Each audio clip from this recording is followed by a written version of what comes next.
Hey, cat lovers! We all know we do anything for our feline friends. We want to give them the absolute best life. But what if some of the ways we show our love are things our cats secretly, well, can't stand? In this explainer, we're going to decode some of that mysterious cat behavior to help you and your best friend build an even stronger, happier bond. So let's just get right to it. Are you, with the best intentions, accidentally doing things that stress your cat out?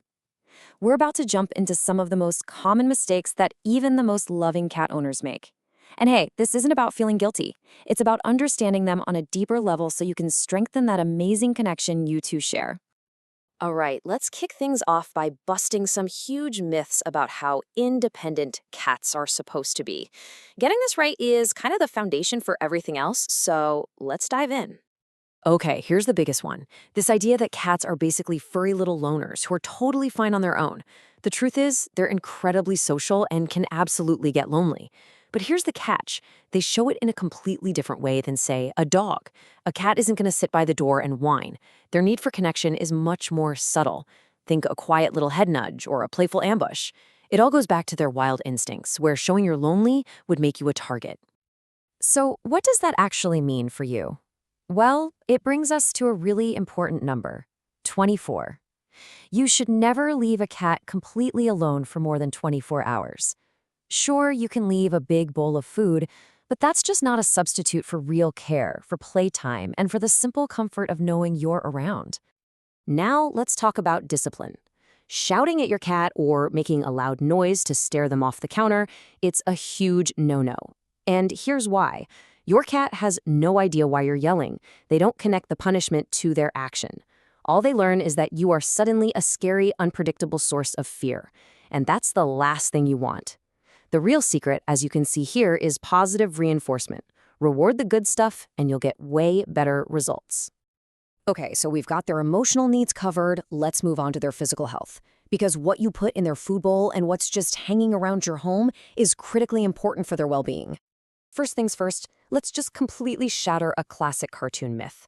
You know that adorable image of a cat lapping up a little saucer of milk? Yeah, that's actually a recipe for an upset stomach. The surprising truth is that most adult cats are actually lactose intolerant. So skip the dairy. Fresh water is always, always the way to go. And you know, it's not just what you feed them, it's how you do it. Leaving a giant bowl of dry food out all day, that's called free feeding, is a direct path to obesity, which is one of the biggest health problems for cats. The much better solution? Scheduled meals. It helps you manage their weight, and as you can see, making sure some of that food is wet food is absolutely essential for keeping them hydrated. Now, this one is really serious. Take a mental inventory of your home right now. Do you have any of these plants? A lot of them are toxic to cats, but I need to call your attention to one in particular, lilies. Lilies are beautiful, but they are incredibly deadly. Even a tiny amount of pollen, maybe from them just brushing past it and then licking their fur, can cause complete and fatal kidney failure. This is a life or death tip for sure. This brings us to something pretty cool, actually. How the little details in your cat's environment can make a massive difference in their stress levels and overall happiness. Let's look at how to build a truly cat-friendly space. I mean, this quote just says it all, doesn't it? It perfectly captures how a cat thinks. They are instinctively super clean animals. So a dirty litter box isn't just unpleasant for them, it's a huge source of stress. And a stressed out cat will often try to solve the problem by, well, finding a new, much less appropriate bathroom somewhere else in your house. So here are the golden rules to keep everyone happy. As you can see, you gotta scoop at least once a day. You need to follow the +1 rule. That's one box for every cat you have, plus one extra. And when you wash the box, just use simple, unscented soap.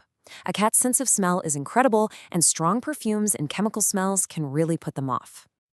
One of the things we love most about our cats is their endless curiosity, right? But that same curiosity can get them into some serious trouble. An unsecured window or a door that's cracked open is a massive risk. Just make sure all your windows have sturdy screens and be really mindful when you're coming in and out of the house. Okay, now let's talk about affection. How we handle our cats, how we play with them, how we groom them. It's a huge part of our relationship. But it is so crucial to remember that this has to be on their terms. Honestly, respecting their boundaries is one of the best ways you can show them you love them. I know. It is so tempting to see your fluffy cat and just scoop them up for a big hug. But for most cats, that's actually a pretty stressful experience. The moment their feet leave the ground, their prey instincts can kick in, and they feel trapped and vulnerable. The absolute best cuddles, the most rewarding ones, are the ones that they start. Just let them come to you. You might think that brushing is just for fancy, long-haired cats, but nope. It's a vital part of taking care of any cat. Just take a look at this chart. Even short-haired cats get a huge benefit from a weekly brush. It's not just about looking good. It helps their skin, cuts down on shedding, prevents painful mats, and it's a great chance for you to do a quick little health check.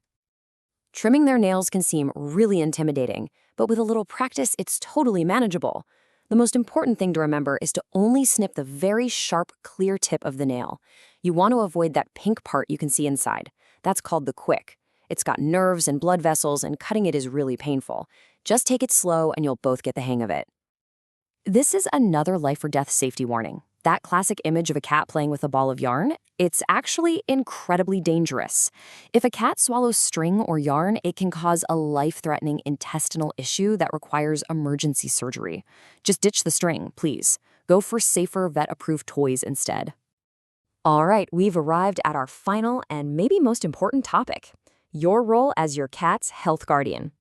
Being proactive and paying attention is the single biggest difference you can make in their entire life. Here's a critical thing to know about cat psychology. They are absolute masters at hiding pain. It's a survival instinct from their wild ancestors. If you look weak, you become prey. This means you have to be a bit of a detective. Any change in their normal behavior, like the ones listed here, could be a subtle clue that something is wrong. When in doubt, just call your vet.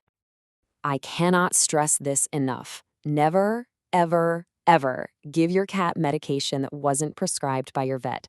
Their bodies process drugs in a totally different way than ours do. Human medications, especially common painkillers like Tylenol or Advil, can be deadly to cats. Always, always talk to your vet first. You might think your indoor cat is living in a perfectly safe little bubble, right? Well, that's a common myth. Parasites like fleas and ticks can hitch a ride into your home on your clothes, and mosquitoes that carry heartworm can just fly right in. That's why regular vet checkups and preventative treatments are essential for all cats, not just the outdoor adventurers. So when you step back and look at it, all of these don'ts are really just do's. Do take the time to learn their unique language. Do respect their boundaries and their space. Do be their fierce protector. Shifting our thinking from what we want to what they need, that is the true secret to a long, happy life together. We've covered a lot today, from the little details of cat affection to the big picture of their health. So as we wrap up, I just want to leave you with this one question. What one small change will you make for your cat today? Because taking that single step is the most powerful way you can say I love you in a language they will truly, deeply understand.